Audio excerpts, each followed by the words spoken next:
If it does turn out that these two individuals have been targeted with a highly exotic and practically undetectable poison, then that does bear the hallmarks of Russian state involvement. It's not quite the same as murdering them with a sickle through the heart with "Made in USSR" stamped on it, but it does lead a lot more firmly to the conclusion that this is the Russian state involved, given their long-standing program of developing these undetectable poisons which simulate the effects of cardiac arrest, and also, of course, their efforts at making many assassinations look like suicide.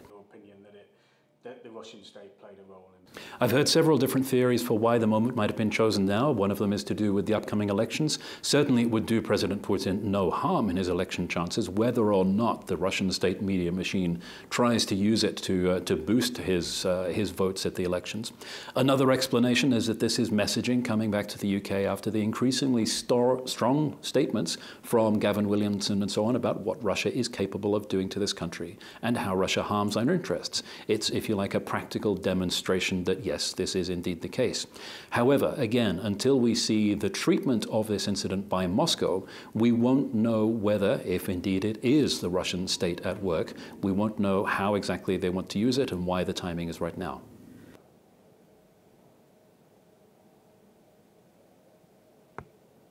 We've already heard strong comments by Boris Johnson saying that attacks on innocent individuals on British soil will not go unpunished or unsanctioned, he said.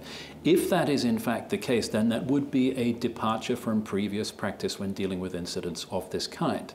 Now, Russia perhaps has been undeterred by the lack of response so far to all of these other suspicious deaths on UK territory. This may be a reason why, if this is a Russian attack, it is more blatant and brazen than those that have gone beforehand.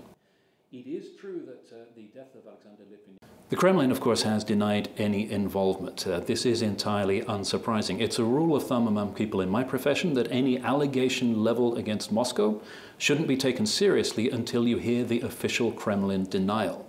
That means if they've taken the trouble to deny it, there probably is something behind it.